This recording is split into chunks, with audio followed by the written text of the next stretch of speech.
Hello everyone, আসসালামু আলাইকুম। আশা করি যে যেখান থেকে দেখছেন সবাই অনেক অনেক ভালো আছেন। আমরাও আলহামদুলিল্লাহ আল্লাহর রহমতে ভালো আছি। আজকে আবারও চলে আসলাম নতুন আর একটা রেসিপি নিয়ে আপনাদের মাঝে। আজকের রেসিপি হলো পুঁইশাক চচ্চড়ি করব। তো কীভাবে করি তা আপনাদেরকে দেখিয়ে দেব। আর এই পুঁইশাক চচ্চড়িটা খুবই মজা লাগে খেতে, গরম ভাতের সাথে খুবই মজা লাগে। আপনারা চাইলে রুটির সাথেও খেতে পারেন। অনেক দুর্দান্ত স্বাদের একটা রেসিপি। তো চলেন রেসিপিটা শুরু করা যাক। আর এই রেসিপি তৈরি করার জন্য আপনারা তো দেখতেই পাচ্ছেন, এখানে পুঁইশাক নিয়ে নিলাম 2টা আলু আর একটা রসুন আর কাঁচকি শুটকি। তো এখানে আমি পুঁইশাকগুলোকে কেটে নিয়েছি।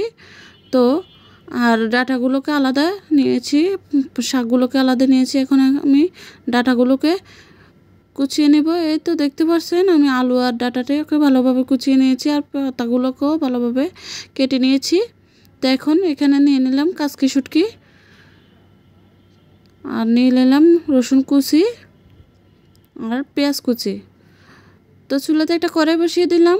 তো কড়াইতে দিয়ে দিলাম পরিমাণ মতো তেল। তো তেলটা গরম হয়ে গেছে, এখন আমি দিয়ে দিলাম পেঁয়াজ কুচি। এখানে 2টা পরিমাণের পেঁয়াজ কুচি আছে। তো আমি দিয়ে দিলাম, পেঁয়াজটাকে একটু নেড়ে নিচ্ছি। তো পেঁয়াজটাকে হালকা করে ভেজে নিয়েছি। এখন দিয়ে দেব রসুন কুচি। তো রসুন আর পেঁয়াজ কুচিটাকে আবারও একটু নেড়ে চেড়ে মিশিয়ে ভালো করে একটু ভেজে নেব। এই তো একটু ভেজে নিয়েছি, আবারও একটু নেড়ে দিচ্ছি। এখন এর মধ্যে দিয়ে দেব কাঁচকি শুটকিগুলো। তো কাঁচকি শুটকিগুলোকে আমি ভালোভাবে গরম পানি দিয়ে ধুয়ে নিয়েছি, কারণ শুটকিতে অনেক ময়লা থাকে, বালি থাকে। তো এগুলোকে হালকা গরম পানি দিয়ে ধুয়ে নিলে ভালো। তো আমি ভালোভাবে ধুয়ে নিয়েছি। এখন আমি পেঁয়াজ আর রসুনের সাথে ভালোভাবে মিক্স করে হালকা করে ভেজে নিচ্ছি।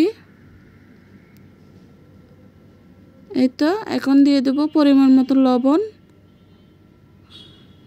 এখন লবণটাকে ভালোভাবে নেড়ে সব কিছুর সাথে মিক্স করে নিচ্ছি।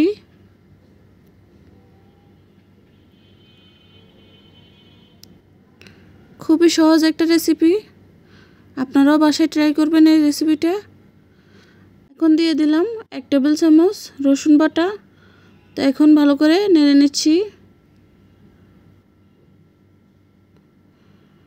তো আপনারা চাইলে রসুন বাটাটা নাও দিতে পারেন, কারণ রসুন কুচি তো আছেই। তো আমার হাতের কাছে ছিল, আমি এখন দিয়ে দিলাম। তো এখন ভালো করে নেড়ে নিচ্ছি। এখন হালকা করে ভেজে নিয়েছি। এখন এর মধ্যে দিয়ে দিলাম 1.5 চা চামচ হলুদ গুঁড়া। এখন দিয়ে দেব মরিচের গুঁড়া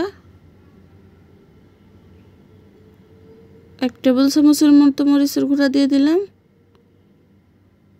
তো যারা জাল খেতে পছন্দ করেন তারা অবশ্য জাল দিবেন, আর যারা জাল খেতে পছন্দ করেন না তারা জালের পরিমাণটা কমিয়ে দিবেন। আর দিয়ে দিলাম সামান্য পানি মশলাটাকে ভালোভাবে কষিয়ে নেওয়ার জন্য।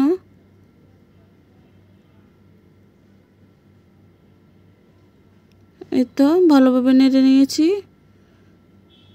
এই তো মশলাটা প্রায় কষানো হয়ে গেছে, উপর দিয়ে তেল বেশি উঠেছে। এখন দিয়ে দিলাম পুঁইশাকের ডাঁটাগুলো, ডাঁটা আর আলু কুচি কড়াগুলো দিয়ে দিলাম। এখন এগুলোকে ভালো করে কষিয়ে নিব।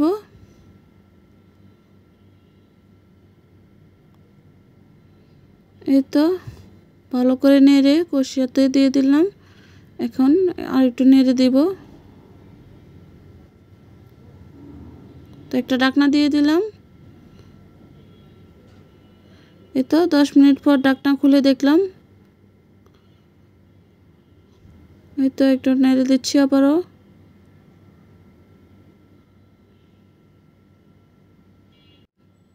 তো আলু সিদ্ধ হয়েছে কিনা আমি একটু চেক করে নিচ্ছি। এই তো আলুটা সিদ্ধ হয়েছে। এখন পুঁইশাকের ডাঁটাগুলো সিদ্ধ হওয়ার জন্য এখানে সামান্য পরিমাণ পানি দিয়ে দিলাম। তো ডাঁটা আর আলুগুলো ভালো করে সিদ্ধ হওয়ার জন্য এই তো আবারও একটু পানি দিয়ে দিলাম, পানির পরিমাণটা কম হয়ে গেছিলো। পানির পরিমাণটা আপনাদের অনুযায়ী আপনারা দিবেন। তো এই তো ভালোভাবে ফুটে উঠেছে,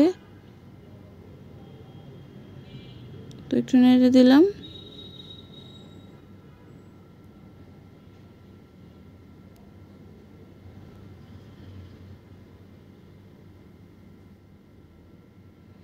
এখন পুঁই শাকের ডাঁটাগুলো দেখে নিচ্ছি এটা সিদ্ধ হয়েছে কিনা। এই তো আমি দেখে নিয়েছি পুঁই শাকের ডাঁটাটা ভালোভাবে সিদ্ধ হয়ে গেছে। এখন আলুটাকে একটু ভেঙে দিচ্ছি,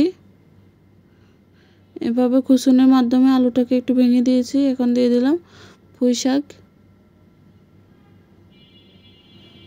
তো এখন এখানে পুঁই শাকগুলো দিয়ে দিলাম। তো পুঁই শাকগুলোকে ভালোভাবে নেড়ে মিক্স করে নিচ্ছি।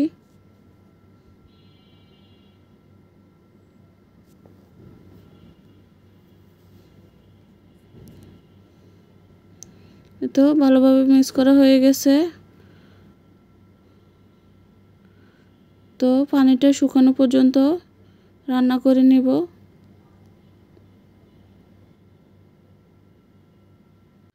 তো পুঁই শাকটাকে হালকা মাখা মাখা করে রান্না করে নিয়েছি। এখন আমার পুঁই শাকটা রান্না হয়ে গেছে অলরেডি। তো এখন আমি নামিয়ে নেব। এই তো আমার পুঁই শাক চচ্চড়িটা নামিয়ে নিয়েছি আর বাটিতে পরিবেশন করে নিয়েছি। এই পুঁই শাক চচ্চড়ি আসলে খুবই মজার একটা রেসিপি, আপনারা চাইলে বাসায় ট্রাই করে দেখতে পারেন। তো আমার এই রেসিপি যদি আপনাদের কাছে ভালো লেগে থাকে অবশ্যই লাইক শেয়ার সাবস্ক্রাইব করে আমার চ্যানেলের পাশে থাকবেন। আজ তাহলে পর্যন্ত সবাই ভালো থাকবেন, সুস্থ থাকবেন। দেখা হবে নেক্সট রেসিপিতে। আল্লাহ হাফেজ।